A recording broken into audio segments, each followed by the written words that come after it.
Before unlocking the bootloader, let me tell you that this is the data loss method, so back up all the data before starting the process.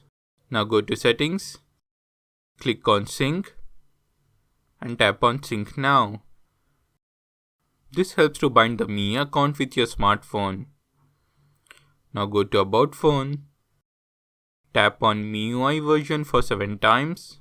Now go back, go to Additional Settings, Developers option, enable OEM unlocking and enable USB debugging.